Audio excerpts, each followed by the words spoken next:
Hi, this is Dan Sullivan. I'd like to welcome you to the Multiplier Mindset Podcast. Today's Free Zone Frontier transformation story is Betsy Helmuth, and Betsy comes from Dobbs Ferry in New York. Betsy told us when we were interviewing her that she had actually started her career as a bartender, but she had a passion. She had a passion for design, especially things like curtains and other things that people would use for interior design. And she just developed, at a certain point, she stopped being a bartender and she started to do this full time, going from one customer to another customer, from one project to another project. And she just became a successful interior designer.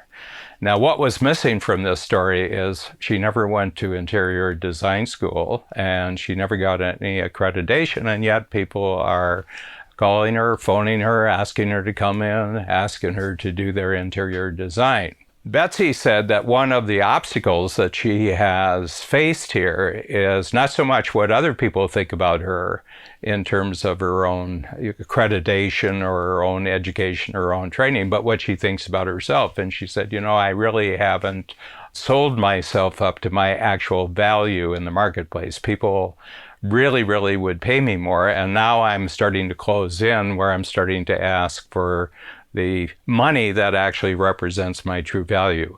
Pricing is totally psychological. If you think you're worth it, other people will think you're worth it. Now, I have to tell you that one of the things that I've found since I've been coaching, which started in 1974, is that entrepreneurs tend to be a lot smarter than their education would tell you. And some entrepreneurs, and I have a ongoing set of examples of entrepreneurs who say, I don't have a college degree. And they would ask me, do you think a college degree is really important? I said, I think a college degree is absolutely important. And they said, you do, because you don't talk that way. And I said, no, it's very important to have a college degree. And they said, why is that? And I says, because when you're sitting across from the table from somebody else who's got a college degree, it doesn't mean anything. And so the whole point about this is it's all how you look at yourself. It's not how the world looks at you. The world will respond to how you look at yourself. And Betsy is a perfect story that she's growing and growing. And as she sees herself right now, the future is nothing but bigger and better, but she knows all along the way that in terms of her pricing and how much she charges for her value, she has to keep increasing it. And the whole decision to do that starts with her own assessment of what her value is. Her customers, her clients are already telling her she's valuable. Now she has to catch up with that, and the pricing has to go up with her own assessment. My name is Betsy Helmuth, and I've been in business for 14 years. I own Affordable Interior Design, and we're based in the New York City area. I was a solopreneur for the first 7 years, and then I started to take it seriously when I just got so many clients that I couldn't keep up. And then I knew that I needed business skills in addition to design skills, because design could only take me so far. And now I needed to bring people on board. And how do I manage people? And how do I grow a business? And it's very different than just a hobby. So it really evolved, and I never saw it as a business initially. And that's why it took me a while to get to coach, because I kind of had to catch up. I was a bartender and was in the restaurant business for 15 years.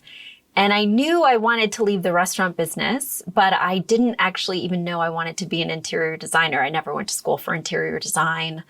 It was truly a hobby. I liked to watch HGTV. And then I liked to watch other design shows like Queer Eye for the Straight Guy. And I thought that they were having a lot of fun. So I wrote to the guy from Queer Eye for the Straight Guy and said, I would like to have fun with you. I want to see what you're doing. And so he hired me as an apprentice to work for free. So I worked for him for a year while I bartended at night for free. I didn't bartend for free, but I worked for him for free. And it just kind of evolved. And so, I think I would have gotten ahead faster had I had intentionality behind what I was doing. But I really just was following my passion every step of the way. I was in New York. I knew I didn't want to work from somebody at a 9 to 5. I wanted to make my own hours. I wanted to be on the nightlife scene without having to pay a high ticket entry to clubs so I could be a bartender. I was just following the fun And the fun led me to a career. I didn't go to interior design school. So I felt like I didn't have the expertise or the background to be doing what I was doing, but also to charge what I was charging. So it really took me a long time. I was getting way underpaid. I was hand sewing people's curtains. I was going to the fabric store and picking out the fabric for their pillows and then going home at night and stitching that together. I didn't know how to charge. I didn't know that what I was able to offer, even without the validation of a school degree, was something that really did have value, that I could charge a higher price point. So I think I've been kind of catching up to that, even now that I have years of experience and I've designed 2,000 spaces. You still have to catch up to your value and say, hey, now I know what I'm worth. Now I know that I can charge a little bit more. Or now that I see what 14 years of experience has given me, there's a ton of value there. How can I package that in a different way? And how can I meet my freedom metric or reach the amount that I need to make with these skills? I was just so busy from word of mouth referrals that I couldn't keep up. And I realized I needed to hire. And at that point, I was willing to run myself ragged and take as many clients as possible. But I met my husband and we got pregnant, and I knew that I was going to leave for maternity leave. I wanted to be a wife and a mother for a couple months. I didn't want to be working 80-hour weeks like I was doing. And so I knew I had to hire.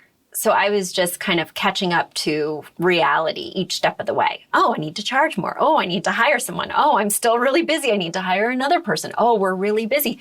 So I was seeing these people rave about the service, referring us right and left. I saw the value I was bringing to them because I knew how much high-end designers charged, because that's where I was working initially. And I was like, wait, there's something here. But I undercharged for many years. And so when I was hiring people, it helped the business to grow much faster. That being said, as you grow and hire people, you no longer do what you were in love with, that initial passion or hobby of interior design. I now manage people, and that's a very different passion. It takes a very different skill set. And I really like it because I see myself more as a mentor. I've been in all the positions in my company. I've worn every single hat so I can speak with authority. But at the same time, I'm looking for people who can do things even better than I can. I never had a design degree. You have a design degree. I never was in sales. You have a sales background. So what can I teach you from my perspective about intimately knowing the business, but you intimately know a field? How can we merge that? So I'm constantly looking to hire people who have skill sets I don't have, who are smarter than me in certain areas, so that I can leverage their skills. And now I know a lot because by proxy, they're on my team. I have all these experts. That's been really exciting. If you're an entrepreneur who has a passion, who has a hobby, but if you don't know how to structure it into a business, I think a reason that I really excelled is that I created packages. So I did flat rate packages. This is what you're going to get. This is what I'm going to give you. This is what I know I can deliver. And those packages have been the key to my success because it's easy for me to speak about my expertise. And then they have a real clear expectation of what they're going to get. Especially in a field that's artistic, like interior design or styling or any of these things, staging, it can get a little loosey-goosey. Like, how much do I get for 10 hours? And I think when you're starting out or when you're learning how to value your own services, creating these packages not only puts a limitation on what you're going to do, because mama don't sew curtains no more, right? So I now have boundaries that allow me to manage my time, but then my clients really feel excited by that expectation. I know exactly what I paid for, and I'm really excited that she maybe even over-delivered on what she said I was going to get. Strategic coach came at the right time because I was kind of cobbling together business expertise from books and podcasts and friends and mastermind groups, but I didn't have it in a clear framework. I didn't have something I could follow. I was making it up as I go along because I don't have an MBA. I have a passion for my field of expertise, but it's not business. So it's helpful to be able to follow these modules because I just kind of surrendered to the module at Strategic Coach each and every workshop. I'm like, what am I going to learn today? I go in really blank. I'll do my homework from the previous session, but I really won't look or think ahead. And I look to Strategic Coach to tell me what to do. What's the next step? What should I be thinking about? How should I frame this? I waited a while to invest in Strategic Coach, 4 years to be exact. Somebody told me, hey, you should check out Strategic Coach. And I was like, no, definitely not, because I was intimidated by the travel factor. I live in New York City. Well, I live very close to New York City. I moved to the suburbs after we had our second kid. But I live in New York City. Everybody comes to us. Like, just to be really, blunt about it, everybody comes to New York City. So I'm not going to leave. I don't want to pay the extra expense of the travel, of the lodging. It's just going to mess up my schedule. And I'm a really busy entrepreneur. So I would say that held me back for 4 years. And I've been traveling to Chicago now for over a year. And it is such a great break. Every time I get a little vacation out of it and a little work inspiration. So I always add a day to the end so that I can do my Strategic Coach homework. But then I also plan a touristy activity because I'm really not used to being a tourist. I'm in New York. I know everything. That way to the Statue of Liberty. See you later. It's really cool to be in another city that has so many restaurants, so many things to see and do, that each time I line something up that I'm really looking forward to. So it's not just about filling my brain. I kind of get filled up in a lot of different ways every time I come. And that's an unexpected treat. So I really look forward to it. My kids get excited. What are you going to see? What are you going to do? Tell us. Will you take pictures? It just becomes kind of this family rhythm, because I thought of free time in these chunks. Like if I do an hour of work in the morning, then I'll have 4 hours to go to that soccer game and go to the birthday party. And then I'll do another hour of work, and then I'll be really set up for the next day. And I thought of it that way, versus these large blocks of time. And I thought, well, how will I ever be able to spend a whole day not thinking about my business? And it's amazing how you can just shut down that thought bubble. Something will pop up like, how's the CRM doing? Or I wonder if we captured that lead. And I can immediately shut it down to be with my kids. But I also love telling my kids, they're 6 and 8, that mommy's going away to learn something. I tell them that I'm going to Chicago to take a really intensive class, and they get super excited. Like, you have homework? What are you doing? Oh, you're up in your office doing your Strategic Coach homework. That's interesting. I like them hearing when I come back what I was up to. This is what I learned. This is how I'm going to talk to people from now on. This is a question I think is really interesting. What do you guys think about that question? And it's fun. Here's 3 points that I took away from Betsy's interview with us. And number one is that a lot of entrepreneurs don't feel worthy of the check that they're actually asking for in the marketplace. And your biggest growth as an entrepreneur is that these are even with each other, that you're always creating more value, you're always more useful, you're always more unique in what you do. And the other part of that is you have to keep your checks actually going up in line with that. And remember, the size of your check is not a problem in other people's minds. The size of the check is a problem in your mind. And the moment that you get okay with it in your mind, everybody else will just follow along. She's gone from just being a single individual out there. And so she doesn't really have a company. She just has a job where she's hired herself into a job. And now she's utilized the whole concept of unique ability. So Betsy just does what Betsy is great at, and it's what she's great at that produces the bigger and bigger checks.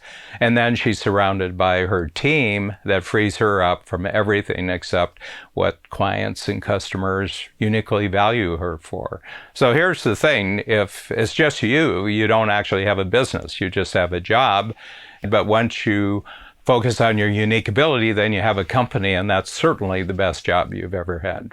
Number 3 from Betsy's stories that I love so much is her focus on passion. And that's my number one ingredient for unique ability. And I say to people, right now, when you're looking at what you're doing, where's the passion? In other words, what part of your work really has the passion to it? That you would be totally motivated to keep expanding whatever the activity is or the experience. And one of the things we do in Coach is say, would that still be true 25 years from now? In other words, is the activity you're passionate about right now that totally motivates you, totally fascinates you, if you kept growing 25 years from now, would the passion still be there? would you still be fascinated, still be motivated? And that tells you all you have to think about then for the next 25 years. And I'm sure that Betsy, 25 years from now, is going to be 10 times bigger and better at what she does. Her company's going to be a major company, and she's going to be just as passionate as she is right now about the thing that she loves doing the most for other people. And her checks are going to keep increasing to reflect the value that she actually creates.